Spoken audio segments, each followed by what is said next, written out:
Bueno, son las 2 de la tarde, y mientras todos se conectan, les doy la bienvenida otra vez un viernes 2 de la tarde conectados con los artistas y con la gente que está dando de qué hablar, que nos enseña, que nos trae esta cantidad de vivencias y experiencias alrededor del mundo del arte. Mientras la gente va llegando, Adriana, puedes entrar a mi muro y compartir en el tuyo Hola, Oscar. para que también todos tus seguidores estén ahí muy pendientes de todo lo que vamos a contar hoy, de la vida y de la obra de una de las artistas más reconocidas de Colombia en este momento, Adriana Marmorek. Ya les contaré para, para los que no la conocen acerca de su vida. Mm, Quiero siempre de verdad dar las gracias a la gente que nos sigue, que está con nosotros, que semana tras semana está ahí, pendiente de nuestro invitado, y darle las gracias a Odette Ferré, Arts and Culture Management. Gracias a ella es posible que empecemos a reunir esta cantidad de artistas, de conocimiento, de gente mmm, que mueve los hilos y las fibras del arte, no solo en Colombia, sino en España, donde Odette vive. Y, y bueno, ya tenemos gente. Bienvenida, Adriana Marmorek. ¿Ya pudiste compartir en tu muro? Ya compartí en mi muro. Voy Perfecto, a chequear que eso sea así. qué bien. Ya hay gente conectada, ya empiezan a saludarnos. Ya démosle un minutico más. Bueno, ya están en mi TV, Santiago Guerrero, Odette Ferré está por ahí, en fin, empiezan a mandar aquí mensajes. Voy a hacerles una presentación de Adriana Marmorek. Eh, Adriana nació en Bogotá y desarrolló su carrera profesional como publicista y en la televisión. Y más adelante tomó elementos de todas sus vivencias y de su profesión y empezó a repensarlos, a construir un mundo nuevo a partir de todas esas vivencias y de sus vivencias propias. Y empezó a mostrar todo esto desde el arte, desde la práctica artística. Entonces luego estudió una maestría en artes plásticas y visuales en la Universidad Nacional de Colombia y en sus inicios se empieza a interesar muchísimo por la escultura, pero más adelante llega a la fotografía, al video y a la instalación, hasta que después ella define todo esto que construye como la arquitectura del deseo. Eh, Adriana es una artista contemporánea que define los parámetros de su actividad creativa mmm, como desde el análisis psicológico, eh, desde el deseo. Está muy latente el deseo, la feminidad, eh, está muy latente el discurso actual de la mujer también en su obra. Adriana, bienvenida. Después seguiré contándoles más cosas acerca de ella, pero vamos a empezar después de esta breve introducción con esos inicios, con ese momento donde Adriana Marmorek se, se deja envolver del arte, se deja envolver de este mundo maravilloso. Y cómo fue ese choque, cómo fue ese momento en el que decide dejar atrás la estructura que traía y rompe todo esto para convertirse en la mujer artista, ya no en la publicista, ya no en la mujer de los medios de comunicación. Sí, bueno, eso fue un cambio tremendo, tremendo.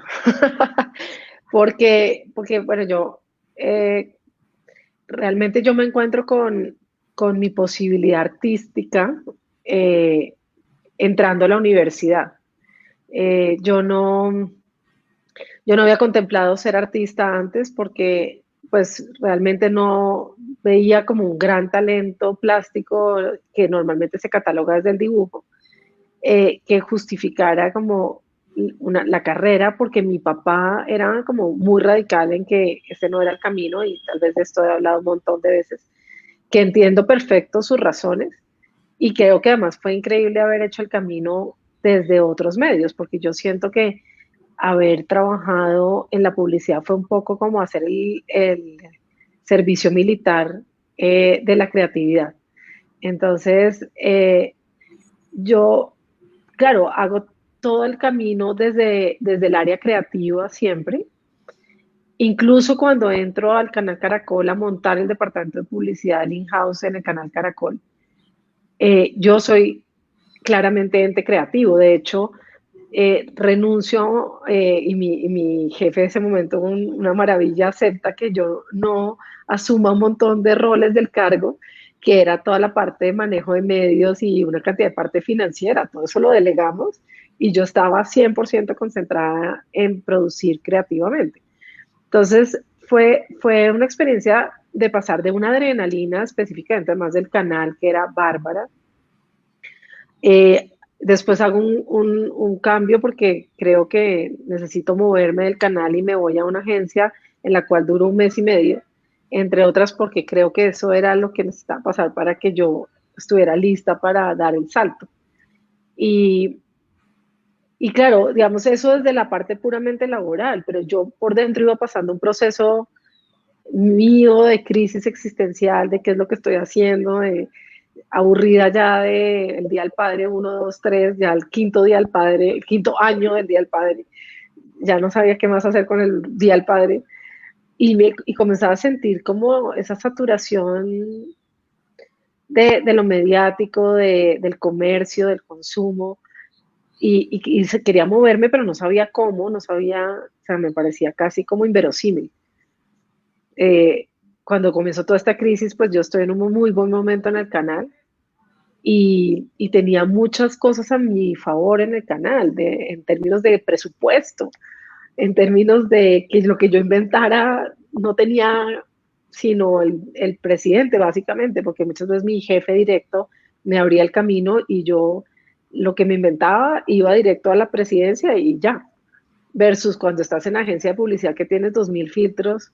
Entonces fue una experiencia muy rica al final, pero fue una experiencia que, por supuesto, generó un gran cambio con sentarme en un espacio, porque yo dije, bueno, yo necesito un espacio. Entonces, lo primero que hice fue irme al taller de Alicia Tafur con un horario, porque es que pasar uno de estar en el ejército a desestructurado completo es muy complicado. Entonces, me fui al taller de Alicia Tafur con horario. Y ese trabajo de un año casi que hice, y al mismo tiempo tenía taller, abrí un espacio taller, y entonces ya entre esos dos, pero yo me acuerdo sentarme en el taller a llamar gente y nadie, todo el mundo estaba ocupado y nadie me contestaba. Y yo tenía como todo el espacio, todo el tiempo, sin Y claridad de para dónde iba. lo primero que se materializó, lo primero que se expuso, lo primero que se mostró al público y que fue de alguna manera, me imagino yo, el termómetro para saber, pues para poder tomar la decisión y tener la claridad de voy a seguir adelante con esto. Bueno, es que pensándolo ahora, sí fui muy kamikaze, porque yo no había expuesto nunca, ¿ok? Nunca. Y yo me salgo del canal, me salgo al mundo del arte, y al mes calendario de esa salida de Young and Rubicam, tengo una exposición colectiva con una pieza. Y eso fue, digamos que eso fue como, uy, aquí hay una señal de que por aquí sí es. Entonces empiezo a trabajar en esa, pues digamos, en planear esa exposición, y esas piezas eran piezas que yo había hecho estando en el canal. Eran unas piezas en bronce muy chiquitas que yo hice precisamente mientras teníamos largas horas de edición, y hice una instalación. Eh, fue muy interesante porque generé como una luna con un texto en el centro, en el piso, y uno caminaba dentro de ese espacio. Y tuve también toda la libertad de la galería para crear y fue muy emocionante como hacer ese primer proyecto. Y después de ahí tuve otra exposición muy pronto en, con Proyecta, que en ese momento Proyecta tenía galería. Y ahí arranco como a tener todo el tiempo en la mira una exposición. Y eso es muy bello porque eh, si bien no tenía la misma adrenalina ni el mismo voltaje que había en el canal, ya tenía un futuro a la vista, ¿no? De proyectos y exposiciones. Y puedo decir con mucha felicidad que toda mi carrera, que voy a cumplir 20 años de estar dedicada al arte, siempre he tenido a la vista una exposición que me ha permitido como tener un norte, ¿no? Y tener un propósito de estructura, que para mí tener un proyecto de exposición es muy importante por eso. Ese momento en el que se toma la decisión de seguir estudiando, o sea, de que la academia haga parte fundamental de, de la carrera de Adriana Marmurek, ¿dónde se toma? ¿Cuándo se siente la necesidad de volver a las aulas, volver a sentarse y decir, yo no puedo afrontar este mundo, no puedo afrontar esta vida si no tengo detrás un bagaje, un conocimiento, una estructura que me permita hacer obras de arte que tengan contenido, que detrás de ellas haya una investigación?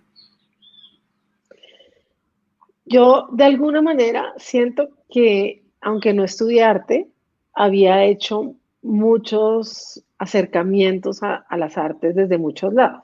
Entonces, había tenido diferentes clases de ya sea prácticas o teóricas que me permitían como acercarme al universo del artista y del arte y entender pues que no es ninguna, no se trataba de una habilidad, o sea, es Mm. mucho más complejo que una habilidad. Entonces, para mí era claro que la estructura era importante. Era claro que si yo quería dejar una carrera brillante e irme a otra, necesitaba llegar con fuerza, ¿no? con solidez. Y esa solidez me la daba la academia y me la da la academia. O sea, yo considero que la academia es muy importante.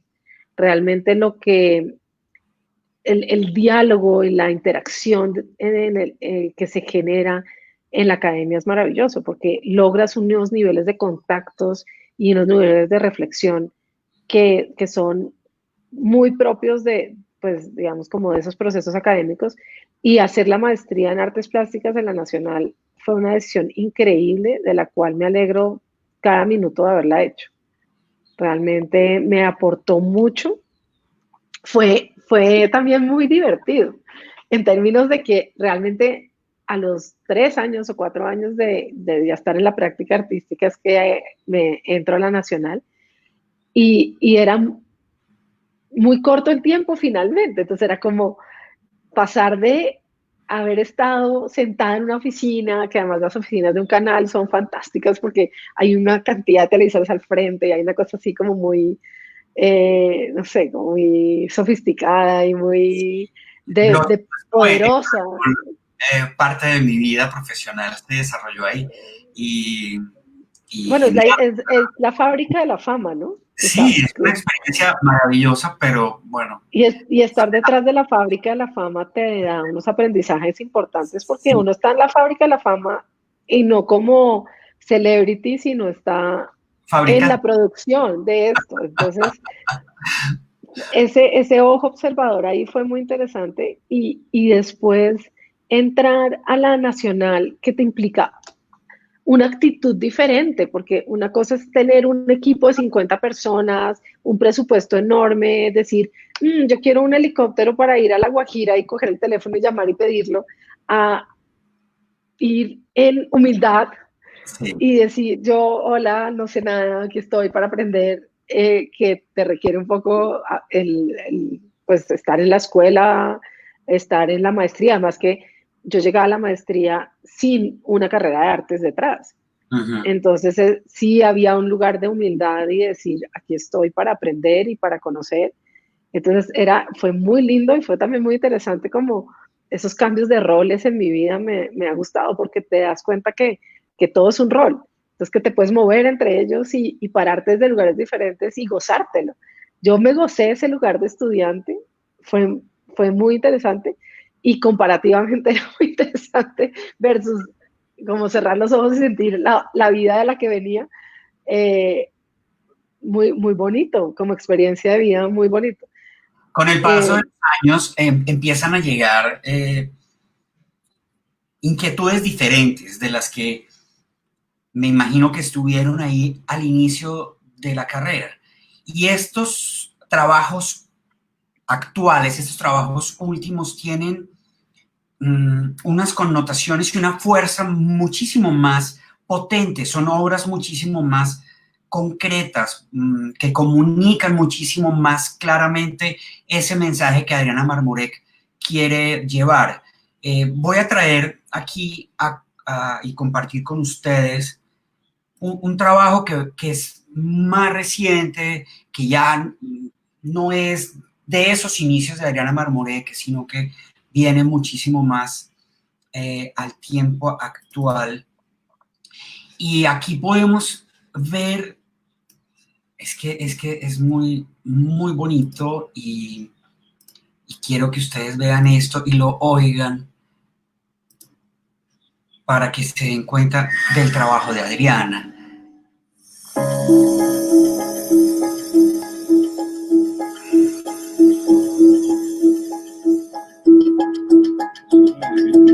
Y ya se arrancan en un punto muerto. Hay un momento donde empieza, el aire empieza a jugar.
Es maravilloso y quería mostrarles esto para ponerlos en contexto porque Adriana ha hecho una carrera que la ha llevado a convertirse en no solo una artista, sino en una, de alguna manera, productora y no abandona esos inicios, esa productora creativa de, de experiencias.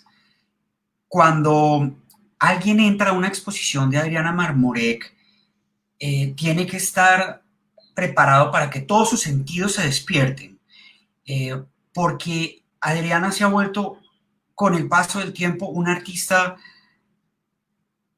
que trae a colación muchísimas técnicas, muchísimas maneras de comunicar. Está el video, está la obra artística como tal, la obra, la creación. Y para poder hacer todo esto se necesita un equipo multidisciplinario, hay una unión de gente alrededor.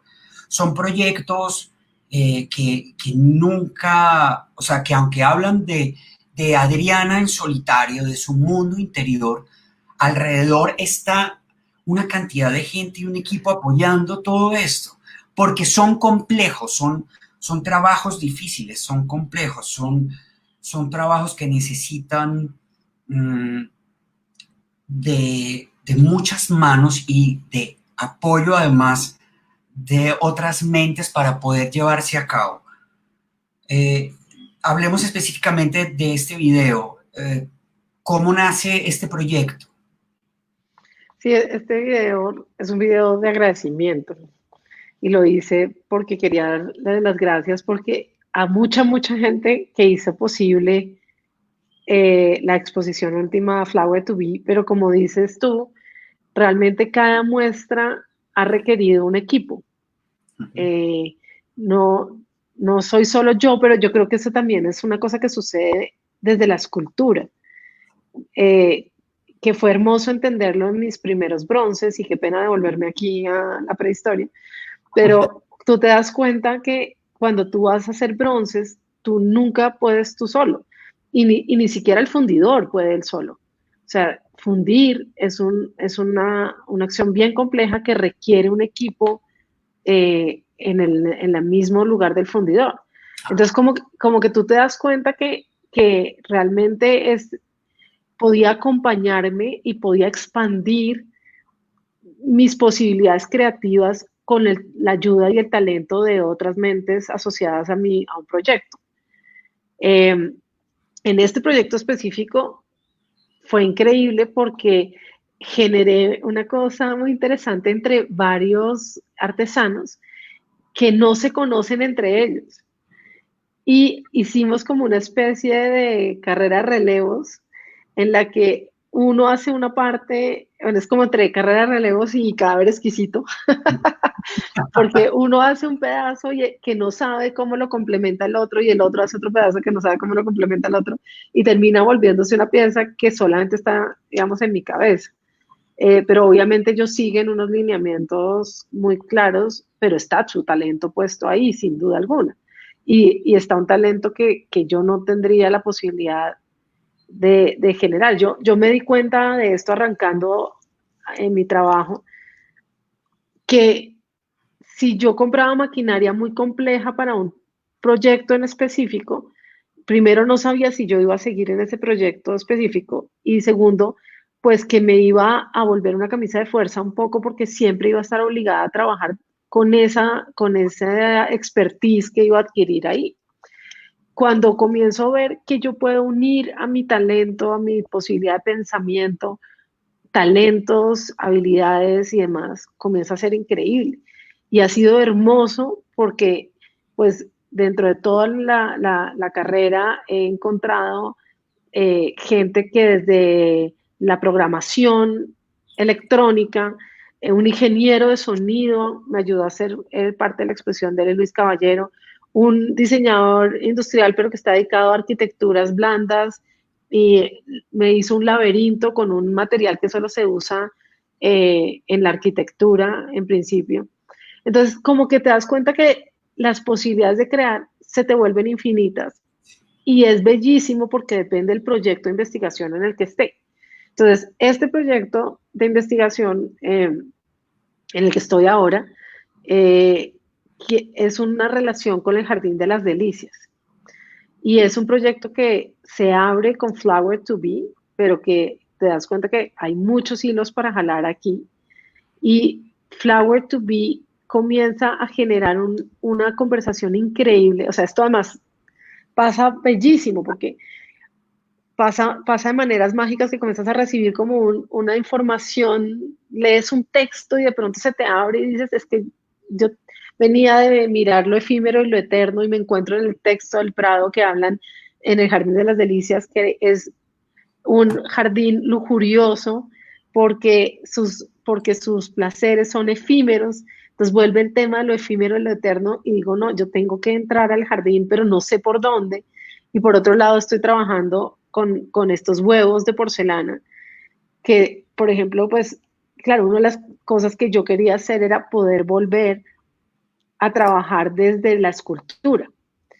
Y tengo una amiga que tiene una fábrica espectacular que se llama Tipso y muy generosamente me abrió sus espacios en la fábrica y me permitió ir a trabajar allá.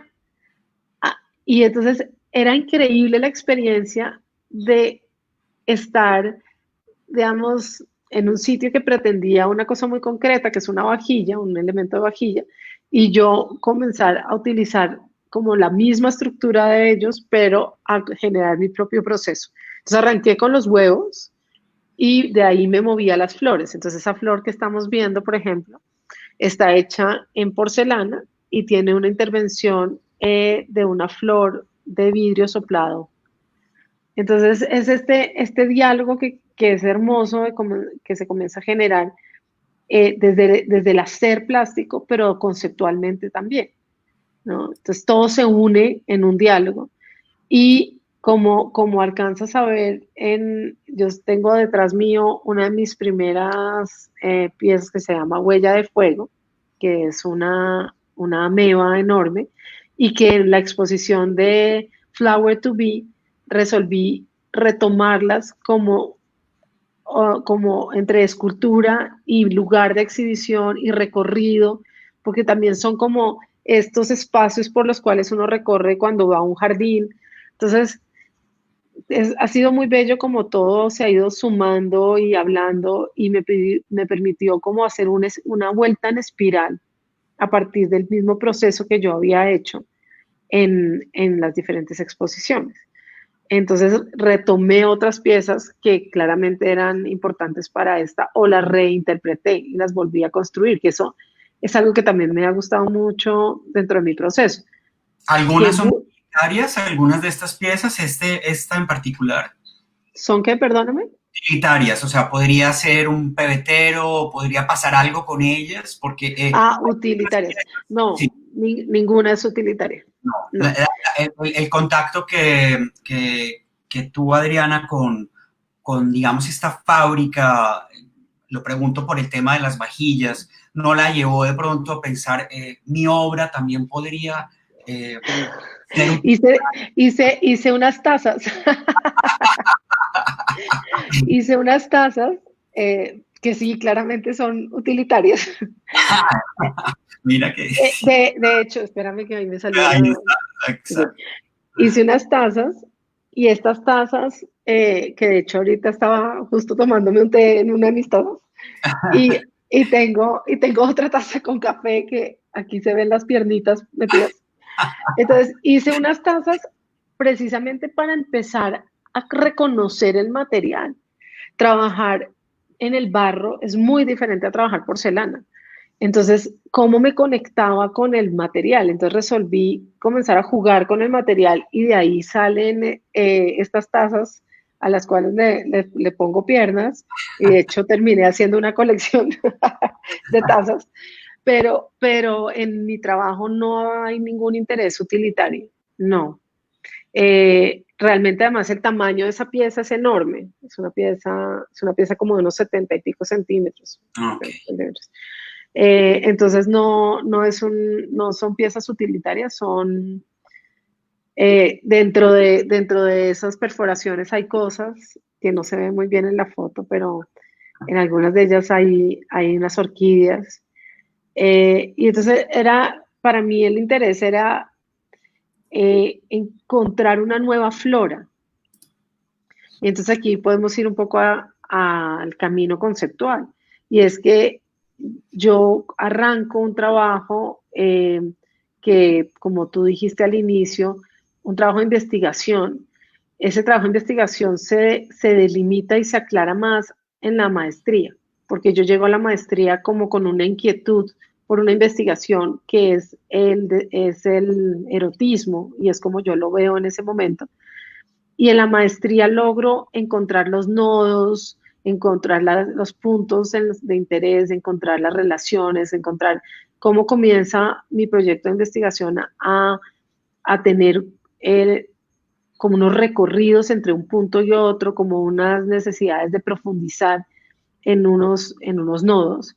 Y en un principio hablo de la artefactualidad del placer, que es un concepto de Derrida y es un concepto que habla del artificio. Entonces, el placer como artificio, el placer como construcción. Pero entonces, me doy cuenta que hablar de artefactualidad significa explicar todo un concepto de un filósofo y se vuelve muy complejo para determinar, pues para referirse a un proyecto de investigación y resuelvo llamarlo arquitectura, porque la arquitectura me permite hablar de esa construcción, pero también arquitectura tiene una cosa interesantísima y es que me permite hablar de cómo como humanidad nos hemos relacionado con esas arquitecturas en la historia y en las diferentes culturas. Y eso me permite entrar a diferentes temas de investigación, como lo he hecho en otras oportunidades donde reviso la China antigua o reviso, eh, por ejemplo, el desamor y nuestra relación con el desamor, como en el Luis Caballero. Y aquí como muestras, tenemos un huevo, que obviamente no se llama huevo como obra, se llama cosmogonía, Ujú. pero sí venía de unas primeras piezas que hago pasando precisamente del bronce a abrirme a otros horizontes y cuando hago esa intención lo hago a través de unas piezas que denomino huevos cósmicos, que en ese momento eran unas instalaciones dentro de unas piezas de papier maché y de ahí en este momento me vuelvo a encontrar con el huevo y comienzo a romper y a intervenir los huevos. Y entonces se vuelve muy interesante porque pues me voy a Nueva York con una colección de unos 36 huevos, todos rotos, cosmogonías. Estas cosmogonías hablan precisamente de esa mirada cosmogónica personal y por eso ya no existe una sola cosmogonía como lo existía en el caso del Jardín de las Delicias y como todos debían pensar de la misma manera. Y eso está reflejado en la parte exterior del cuadro, en la parte que está pintada en grisalla, donde está el globo terráqueo, pero se ve que la Tierra está plana y no podía pensarse de otra manera. La Tierra debía ser plana, era plana y se tenía que hablar de la Tierra como plana. Así hubiera desde Platón claros indicios, así Copérnico hubiera dicho, así todo el mundo hubiera dicho, no importaba, la Tierra era plana porque esa era la cosmogonía y esa era la forma de ver el mundo en ese momento. Y nosotros hoy estamos ante una cantidad de cosmogonías, entonces llevo esta multitud de cosmogonías hablando de ese cambio y de esta nueva flora que está emergiendo y de ese lugar en el que nos estamos pensando y cómo debemos revisar porque van a cambiar rituales, van a cambiar una cantidad de cosas. Y hablo de ese cosmos y ese cambio, inauguro y se cierra el mundo. Genial. Entonces, realmente es muy interesante, en un momento histórico muy importante. Es una, es una cosa como que te quedas. Realmente lo es muy complejo y es a lo que nos ha ido llevando también esta carrera loca que tiene esta vida contemporánea en la que estamos, esta vida además golpeada por tantos, bueno, no solamente cosas buenas, sino golpeada por tantas tragedias, por tantos pensamientos diferentes. Alrededor de la creación artística hay mucho de dónde pegarse actualmente porque como lo decías anteriormente, hay muchas cosmogonías, entonces podemos tener muchísimo material del cual agarrarnos e inspirarnos. Aquí hay otro video que quiero compartir con todos y es un momento anterior a esta exposición. Es un momento anterior y es un momento donde vamos creo que hay sonido ambiente, entonces vamos a ir contándoles un poco si podemos, si no se monta el sonido. ¿Qué Sí, pasa? Aquí ya hay video. esta exposición fue el año pasado, fue una individual en Barcelona durante el festival Loop Ajá. y presenté una pieza en video que se llama Agua. Esta pieza es de hace bastante tiempo ya, no me acuerdo bien, pero creo que es como del 2004 incluso. Y de hecho yo cuando entré a la maestría de la Nacional, fue una de las primeras piezas que ya llevaba hechas. Está una máquina deseante, que en este caso era una máquina deseante de agua, y llevé, que era interesante porque generaba una proyección en el techo, entonces es otra forma de video. Y llevé, ya no recuerdo bien, es el espíritu, así se llama la obra, así con ya no recuerdo bien y todo, ya no recuerdo bien, es el espíritu. Y es una obra donde hay un líquido de oro en el que aparece un cuerpo, un torso de mujer.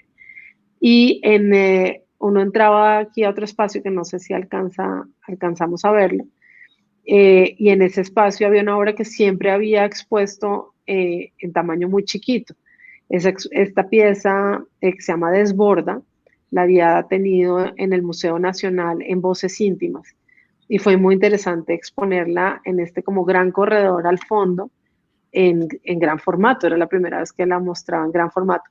Pero el espacio mismo lo permitía porque había como un gran recorrido en la oscuridad en estas bóvedas. Entonces era como un lugar de intimidad que me permitía poner la pieza en un tamaño de gran formato.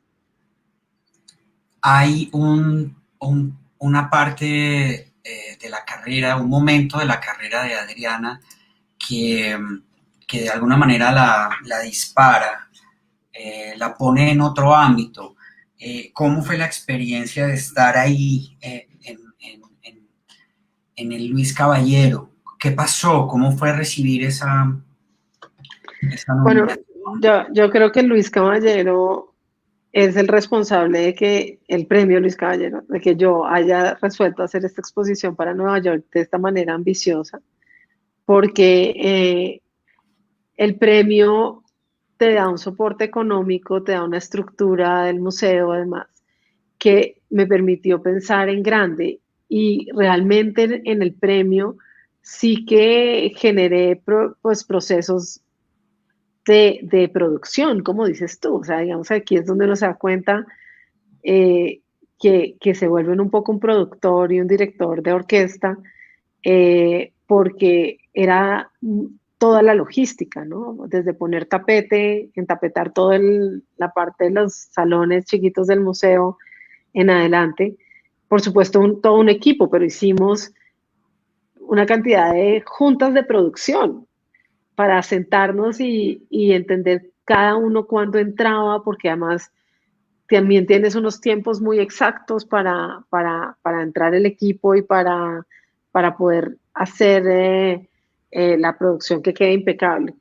Y fue increíble porque en el museo no solamente tenía las reliquias de amor que fui recogiendo, que era parte importante de la exposición, armé un laberinto, como les contaba, que solo el armar el laberinto requería como 10 o 12 personas.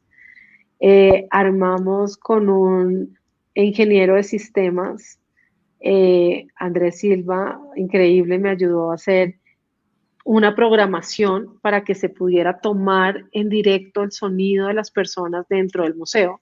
Entonces las personas daban su testimonio como en un cuartico aparte, donde hablaban, si ellos pudieran, si ellos encarnaran la voz del amor, ¿qué dirían que es el amor? El amor de pareja, el amor de romántico, el amor erótico.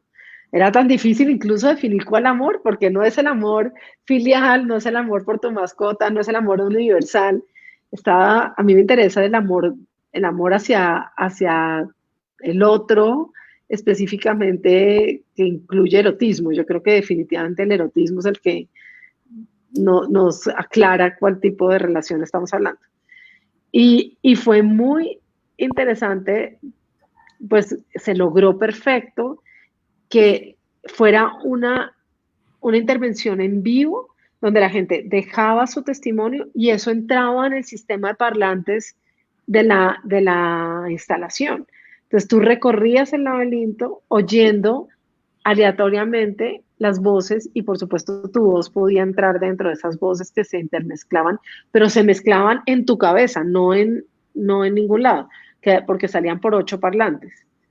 aleatoriamente. aleatoriamente. Esa muestra fue increíble. La experiencia de entrar al laberinto oyendo estas voces era un acto de casi que meditativo, de llegar como al centro de ese lugar y oír estas voces hablando de muchas expresiones, incluso había unas muy divertidas donde era como, no, el amor no existe. Eso no, eso no es verdad. Eso no es Entonces, verdad. entonces realmente fue una experiencia también acompañada de muchos expertos, desde expertos, ¿no? Alberto Gómez con los equipos de video y demás y sonido. O sea, fue increíble. Y con toda la gente ya la parte constructiva y la construcción del laberinto. Entonces, el Luis Caballero fue como abrir las alas, además en el Museo de Arte Contemporáneo, en el Museo de Arte Moderno de Bogotá, dentro del escenario del premio, fue maravilloso. Sí, yo siento que fue una experiencia a toda costa increíble y termina con la quema de las reliquias, que además eso fue un reto para todos, incluido para el museo, porque era como, ¿qué va a quemar qué? ¿Dónde? ¿Cómo así? ¿La exposición la va a quemar? Porque pues claro, tenía exhibido ciento y pico reliquias y las quemamos. Entonces pues las quemamos con toda una organización detrás para que no se pusiera en riesgo el museo ni nada en el museo, pero quemamos la obra digamos, en el área propiedad del museo, Sí. y después se mostraron los videos de la quema.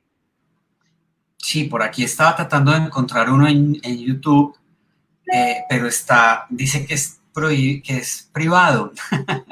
No he, no he podido encontrarlo.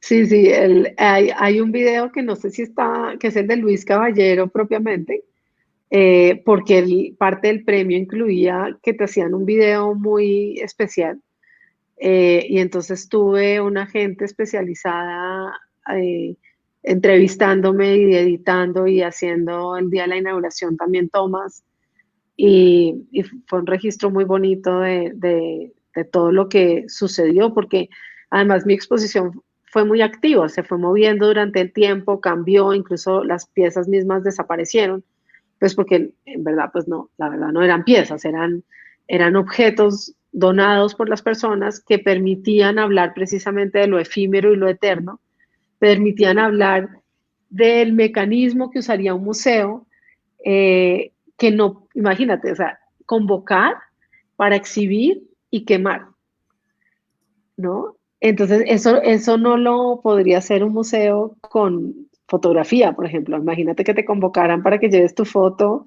la exhiban y la desaparezcan. No, no funcionaría tan bien porque tú no querrías que quemaran algo de tu trabajo. Pero como era una reliquia de amor y las reliquias de amor tienen estos, pues casi que amor y odio, ¿no? Y logré de una manera mágica conseguir las reliquias justo en ese momento donde la gente se quiere desprender de ellas, y tuve unas donaciones muy especiales, y entonces poder tener estos objetos para dialogar de dos instituciones, sobre dos instituciones que están, digamos, ancladas o construidas desde lo eterno, que son el matrimonio y el Museo de Arte Moderno, Sí, y sí, sí.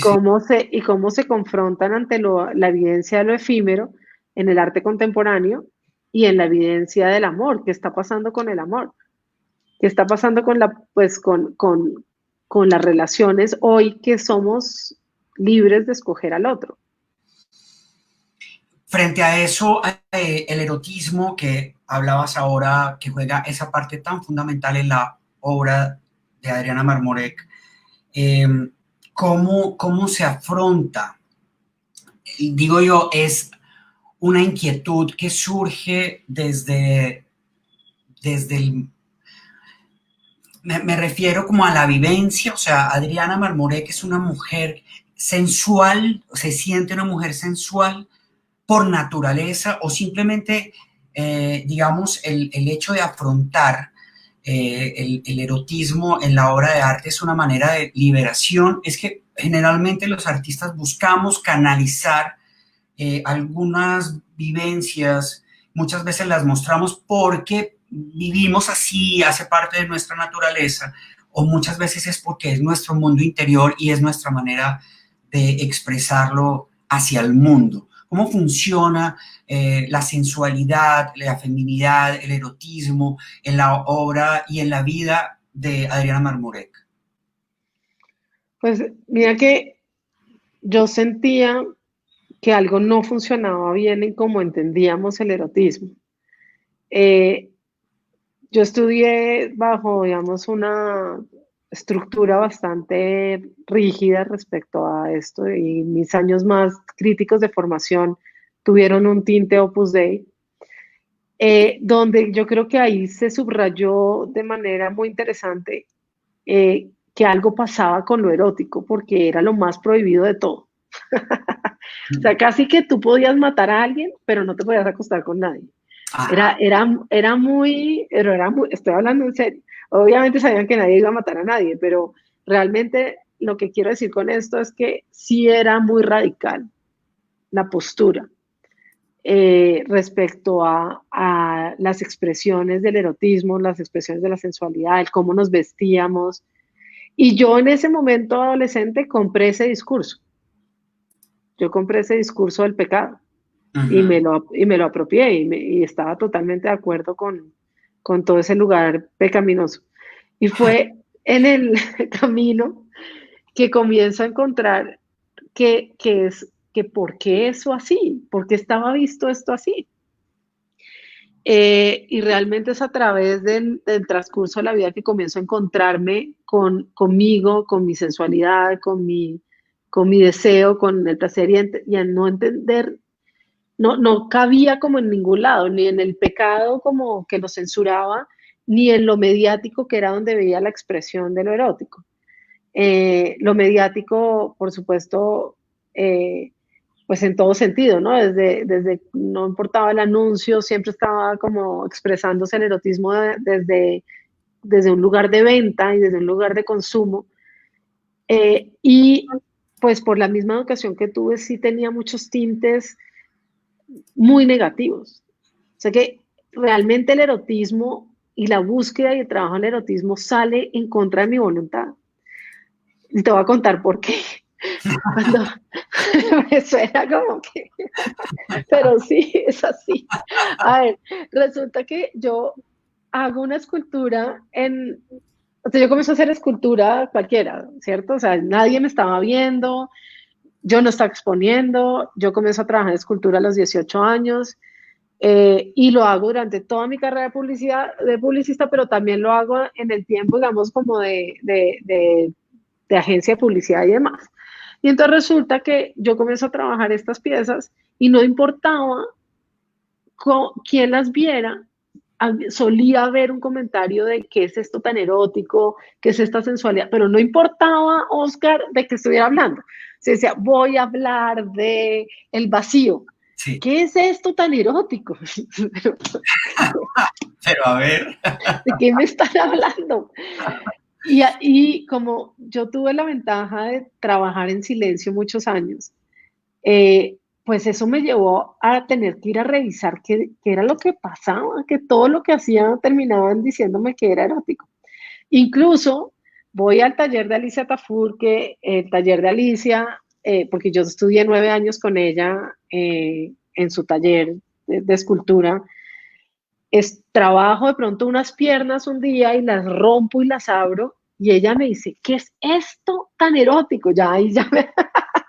Pero además esto, Alicia, digamos, era una mujer, es una mujer liberal, pero su hermana, por ejemplo, hacía alrededor nuestro vírgenes, y era un espacio, digamos, como interesante de arte en general, pero su hermana trabajaba en la parte religiosa en la escultura. Entonces, fue muy interesante porque hay un momento en esa crisis existencial que yo digo como, yo tengo que entender qué pasa aquí. Yo tengo que ir a revisar qué es lo que pasa, por qué esto sale en mi trabajo. Entonces realmente viene desde mi propia producción la necesidad de venir a verlo. Ajá. Porque yo tal vez no me había preguntado si, si yo era excesivamente sensual o no. De hecho, te estoy contando, o sea, era súper conservadora. Entonces, que me hablaran de erotismo me asustaba. Era como, ¿qué? ¿Cómo Pero, así? pero es natural que pase porque de alguna manera todos los seres humanos eh, vivimos, pues, en mayor o menor nivel, el erotismo y la sensualidad. Unas personas mucho más liberales, otras más conservadoras, pero todos traemos esa gran carga sensual, sexual en la cabeza. Obvio, Y obvio, ¿no? obvio. O sea, realmente la desintoxicada, el detox y la borrada de archivos secretos en mi cerebro fue un proceso. Claro, Porque sí, tuve una educación súper, de verdad, castigadora de las expresiones del erotismo. Y sí era como visto como algo, pues feo, horrible, tal. Entonces, realmente esa problemática es la que me lleva a mí a moverme. Y yo creo que, pues, digamos que ante la pregunta de que si soy sensual, pues para mí la sensualidad está desde respirar. sí, O sea, ¿sabes? Es como, por supuesto que lo soy. Y entiendo además el erotismo y lo comencé a entender y Octavio Paz para mí fue absolutamente clave como parte del proceso y ha sido columna vertebral en su mirada al erotismo. Entonces, para mí, el primer libro con el que yo me senté a revisar profundamente este asunto fue La llama doble. Y La llama doble me ha llevado por unos sitios increíbles, porque además Octavio Paz es un poeta, pensador, que hace un recorrido del erotismo desde el erotismo mismo. O sea, todo su pensamiento y su mirada es una mirada y un pensamiento con el cual yo me sentí que me podía conectar. sí. Mientras que con Bataille tuve serias peleas graves. En- Encontré por fin imágenes de este trabajo increíble de las reliquias donde se queman estos vestidos, donde llega de alguna manera, el vestido es un vestido grande y refuerza y tapa, ¿no? Refuerza un poco esa liberación de quitarse tanta tela de encima, tanto que nos tapa, no tanta cortina que nos ponemos al frente para no mostrarnos como somos realmente. Quemar esto, quemar estas obras no solamente fue un ejercicio liberador para las personas que entregaron las reliquias, sino también para el artista. ¿Cómo lo vivió? Pues fue un proceso muy bello, que además no solamente pasó una vez, pasaron varias veces. La primera vez corresponde a estas fotografías, que fue una experiencia increíble en todo sentido. Fue dentro del marco del Museo Efímero del Olvido, que fue el Salón Regional de Artistas que se hizo en el en la Universidad Nacional, en el campus. Y cuando la gente me dio, inicialmente yo arranqué el proyecto con fotografía. Entonces la gente me mandaba la foto de su reliquia y yo la ponía como en un frasquito con un texto. Luego, cuando me presenté al proyecto, el equipo curatorial me sugirió que por qué no buscábamos los objetos. Y me tomó, sabiendo yo ya la dificultad que significaba buscar los objetos, porque yo había puesto incluso un aviso en el periódico pidiendo que por favor me mandaran reliquias de amor Sí. y no me llegó nada. Yo pensé que iban a llegar cargamentos de reliquias.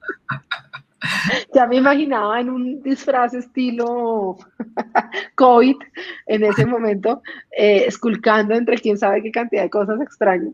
Y resulta que nadie me mandó nada. Y entonces me doy cuenta de la dificultad de la reliquia, porque la reliquia es un tesoro que deja un día de serlo y va a parar a la caneca y desaparece, porque ya cuando no lo valoras tampoco lo tienes. Entonces, buscar las reliquias fue complejísimo, tuve casi un año, pero la gente me las prestó, esa era la actitud.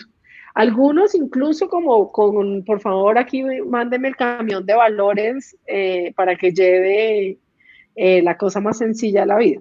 Ajá.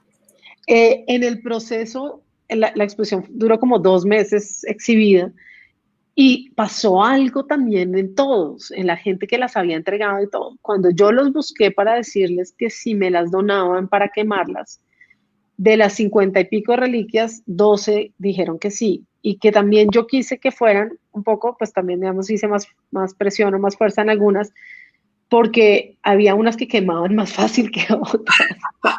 Seamos más también claros ahí. Porque, claro, había unas como que yo decía, uy, ¿no? Y había, por ejemplo, me habían dado unas argollas de matrimonio. Era claro que esas argollas de matrimonio no me las iban a dejar quemar. Entonces entregué los trabajos, entregué las reliquias que tenían a su dueño esperándolas y hubo incluso unas reliquias que se quedaron en mi poder, pero quemé 12 de esas reliquias que tenía autorización y las quemé en la Universidad Nacional. Con anécdota increíble también, pero ahorita se nos acaba el tiempo, sí, de la cuenta. Y entonces, No, no en la, podemos en la, extender, no podemos extender un par de minuticos. Si estamos hablando técnico, pues aprovechemos. no, esta fue una experiencia maravillosa en la universidad porque la universidad negó los permisos para entrar eh, y entonces igual entramos.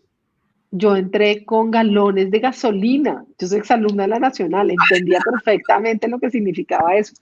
Pero yo no entraba a la universidad con gasolina para aprender la obra, sino para aprender las luces que iluminan la imagen, porque uno cree que con el fuego, pero el fuego solo no va a funcionar.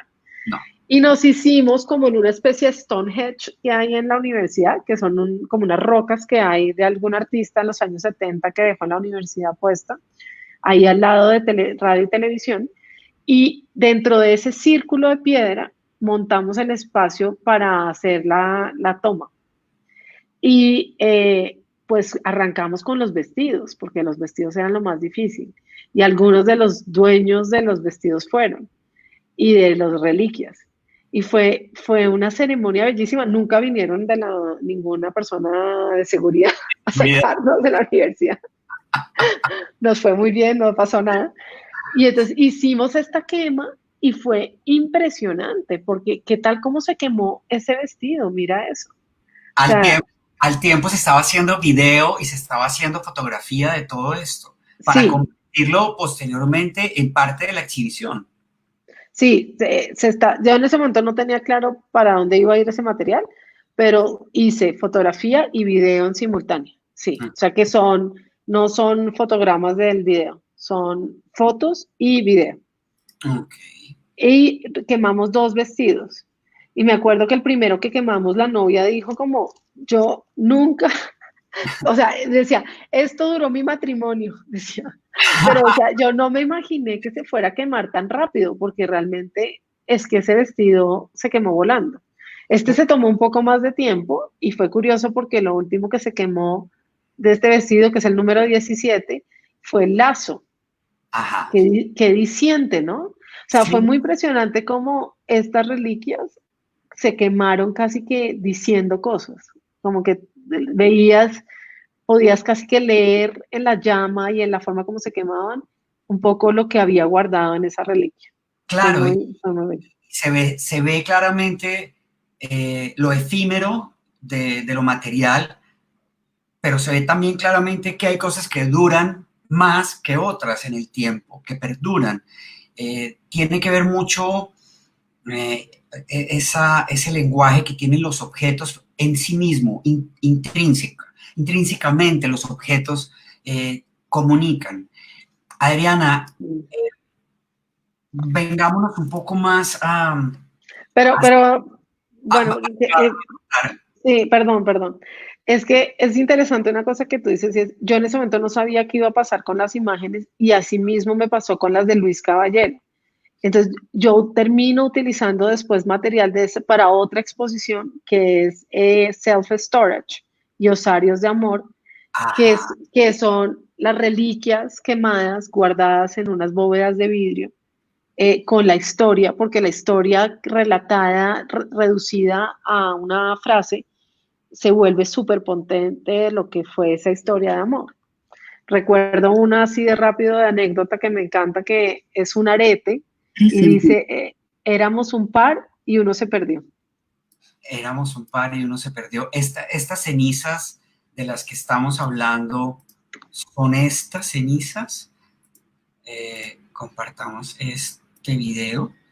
¿Hablas de estas cenizas? No, ¿Reloj? son relojes de arena Ujú. a los cuales el tiempo se les detiene. Sí. Este es una pieza que se llama clepsidra, que Ajá. son 12 relojes de arena y de la cual en la exposición de Flower to Be hay una máquina con una Ok. que gira y tiene la palanquita que para el tiempo en el reloj. El tiempo entonces súper presente en la obra de Adriana. Eh, Sí. sí, como de alguna manera estamos tan sujetos al tiempo, contabilizándolo, vemos nuestra vida desde el momento presente, pero siempre proyectándola al futuro o siempre trayéndonos de atrás recuerdos, vivencias, sabiendo que somos el resultado de todo eso que hemos venido acumulando con los años. Es que Mm. además yo siento que el amor es un sentimiento que está muy relacionado con el tiempo. O sea, el amor se concreta en el tiempo, el amor es un asunto de tiempo. Y el erotismo para ese tiempo y lo vuelve eterno.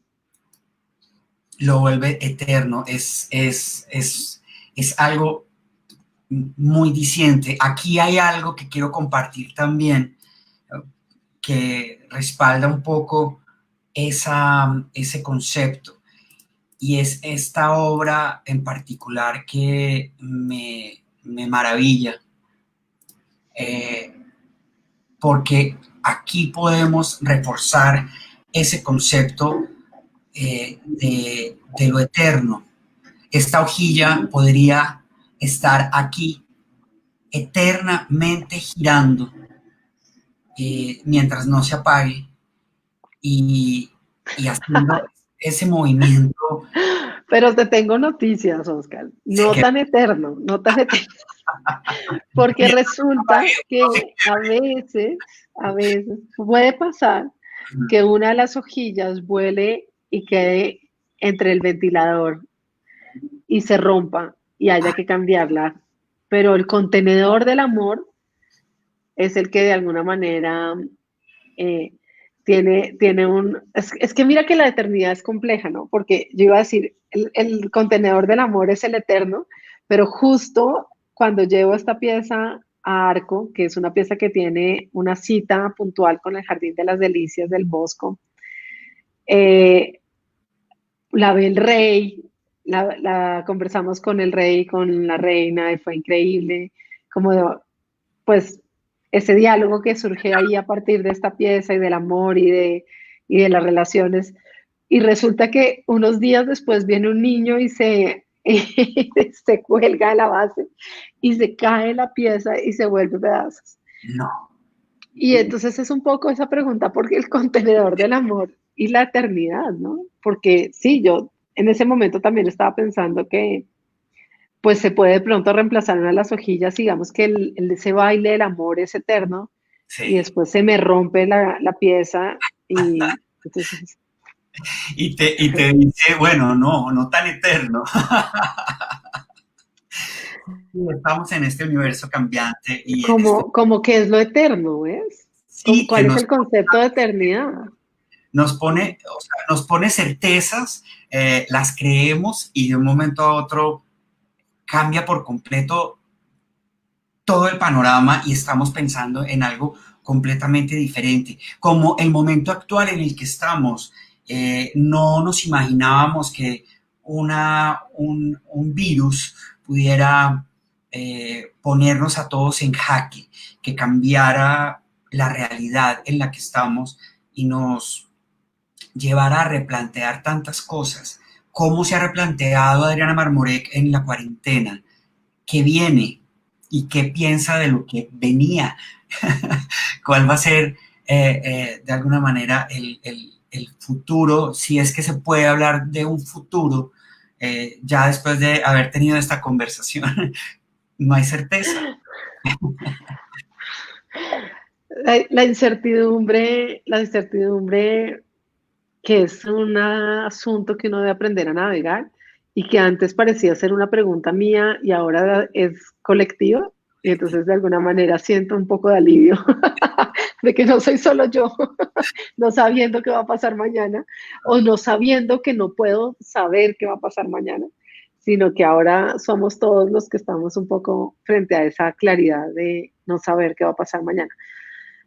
Mira, la verdad, yo he vivido esta cuarentena de una manera increíble porque yo estaba exponiendo en Nueva York, en medio, digamos, de cuando apenas comienza a cerrar, cierra Italia, comienza a cerrar España, yo logro devolver de Nueva York, pero además justo como te digo, de una exposición que está hablando del cambio, de una cosmogonía.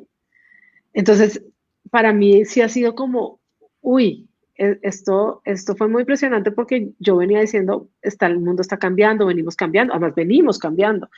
Todo esto que yo vengo investigando bien, cambiando con claridad desde los años 50. Mi exposición en Barcelona hablaba un poco de eso, ¿no?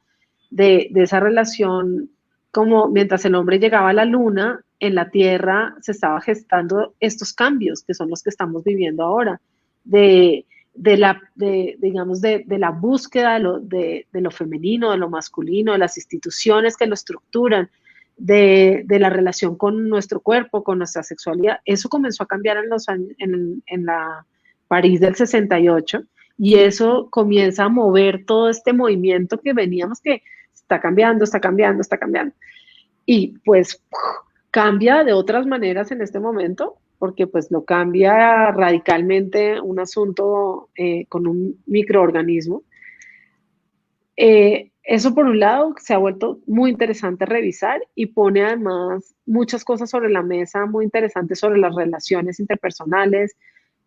Me sorprende y me llevo a querer entender un poco más qué es lo que está pasando en verdad con las relaciones cuando hay tanta violencia doméstica, en un momento en el que tú en principio de manera libre escogiste con quién estás conviviendo, porque la gran mayoría de los que estamos en estos países donde tengo alguna clase de información, son países donde esas relaciones de pareja se dieron en libertad.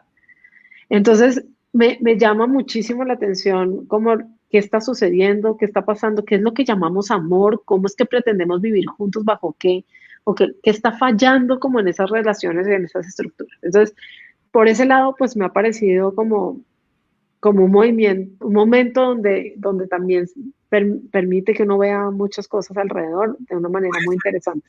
Puede ser un punto de inicio para nuevas obras, puede ser un punto de inicio muy interesante para un nuevo trabajo de Adriana. Puede serlo.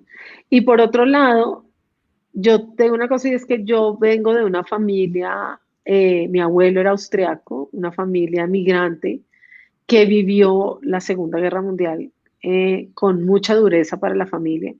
Y siempre me había preocupado un poco como, ¿será que a nosotros nos va a tocar una guerra mundial? Y un poco oyendo, ¿no? A Bill Gates, que hablaba de que cuando él era chiquito se hablaba, bueno, y que él en algún momento llegó a pensar en tener estos como tanques gigantes para guardar en el sótano de su casa comida y demás. Y me acuerdo que cuando éramos chiquitos las películas que veíamos hablaban de todo este tema de la Guerra Fría y de que quién iba a poner la primera otra bomba que nos iba a acabar a todos. Entonces un poco era como, nos va a tocar una guerra, nosotros nos va a tocar una guerra, pero nos va a tocar una guerra mundial como de la que vivieron mis abuelos, del avión que pasa y bombardea y te toca esconderte quién sabe en dónde. Cuando yo sentí que pasó el virus un poco, yo sentí como, esta es nuestra experiencia, esta es nuestra experiencia de nuestra generación y en medio de todo la siento muy, muy bonita porque, claro, pues estoy en un lugar privilegiado, lo sé. Hay gente pasando momentos muy difíciles de hambre, de todo, pero también lo sería así en una guerra. Entonces, en medio de todo, creo que estamos pasando por un momento muy crítico, pero como en los mejores términos posibles de lo crítico que puede ser. Y Es una creo que cada uno lo está viviendo. Eso, sí, y como que cada uno lo que terminas viendo es que cada uno está viviendo un proceso personal, o con su pareja, o con salud, o con el dinero, o como con lo que hubiera tenido un problema, y ese problema está retándolo ahora de manera más particular. Creo que es un momento de aprendizaje para todos, un momento de conciencia, un momento de parar, es como literal, ¿no? No, no, o sea, todos paramos sí, y es un momento de reflexión y es un momento de priorizar y es un momento de reinventarse en todos los sentidos. indiscutiblemente. Hay saludos de la gente que quiero, antes de que terminemos la entrevista, contarte quiénes se conectaron y mandaron saludos. Gustavo García desde Puerto Rico, Luis Ospina, Made Hudson dice saludos Adri, Paula Cárdenas, una de las más increíbles artistas colombianas y uno de los mejores seres humanos que conozco. Ah, qué belleza, qué belleza. Saludos a todos. Luis, un abrazo enorme por allá en la costa española. Y pues realmente creo que la vida es una aventura maravillosa. Cada reto que vivimos es un momento de aprendizaje, un momento que nos permite aprender, conocer, repensar, crear. Y, y yo espero que esto traiga muchas cosas positivas. No sé cómo, no sé nada, pero creo que tampoco antes cuando creíamos que lo sabíamos, pues tampoco sabíamos. Hernando Castro dice toda mi admiración por Adriana Marmurek, llena de foco, dice. Cristian Aponte, super saludos. Mauricio Muchomache, ¿en cuál galería? Me gustaría ver el trabajo cuando reabran aquí en Nueva York. Nora Jaime Gallery en Nueva York, en Chelsea, es en la, sí, creo que es como 500 West, pero bueno, Nora Jaime Gallery. Y ahí, no sabemos fechas, pero ¿tienen no, algún? abrió el martes, El sí, martes. Ah, mira. sí. Está abriendo con citas o con poca gente dentro de la galería, con todos los cuidados, pero ya está abierto. Maravilloso. Ana María Carrizosa manda Isabel Olmedo, súper feliz. Mi hermana, buenísima entrevista. Alicia de la Torre, abrazos a los dos, excelente entrevista. Bueno, en fin, escriben, qué maravilla, hubo mucha gente conectada y eso me alegra mucho. Adriana, mil gracias. Sé que hay muchos temas más que podríamos eh, abordar. Una mujer interesante, una mujer preparada, una mujer responsable. Pilar Cabrera dice saludos, gran artista, genial, qué bueno, Pilar Cabrera, un saludo. Eh, Sí. Adriana, mil y mil gracias por compartir tantos años de experiencia, tanta sabiduría, tanto conocimiento, una obra tan sutil y a la vez tan fuerte, una obra que indiscutiblemente quisiera tener entre mi pequeña colección. Algún día espero tener una y tener el honor de compartir mi vida con una obra tuya. Pero será un honor, qué felicidad. Sí, pues yo hago mi pequeña colección. Muy importante, muy Sí, importante. la iré alimentando con los años. Así es que se hace con los años. Muchas gracias, muchas gracias. Espero que haya sido un momento también muy agradable para ti, que hayas podido contar, digamos, gran parte de tu trayecto, de tu vida, de tu interior, que es finalmente lo que un artista hace, compartir. Muchísimas gracias por esta invitación. Claro que sí, fue muy interesante esta conversación y uno es increíble cómo a veces termina viendo cosas nuevas en estas charlas y haciendo relatos nuevos, ¿no? Volviendo a recontarse y contarse y viendo cosas. Entonces, muchas gracias porque de verdad se vuelve también para mí muy importante. Y muchas gracias a todos los que estuvieron conectados con nosotros, a la gente que ve la entrevista con posterioridad, porque queda montada aquí en el muro de Adriana. Eh, la pueden ver en cualquier momento, la pueden ver por pedacitos, porque afortunadamente la tecnología nos permite verla, dejarla y continuar después. Muchas gracias a Odette Ferré, Arts and Culture Management, y los invito para una próxima oportunidad donde tendré aquí a un invitado muy especial, como siempre, una persona nueva que ya les iré contando quién será y que con seguridad nos llenará la tarde del viernes de un momento muy agradable, de mucha inspiración y de arte, que es lo que nos mueve y lo que tanto le hace falta al mundo. Un gran abrazo, Adriana, un abrazo con un afecto y espero que nos veamos muy pronto cuando ya esta pandemia nos lo permita. Muchas gracias, Oscar, y un placer haber compartido un tiempo contigo. Lo mismo, un gran placer.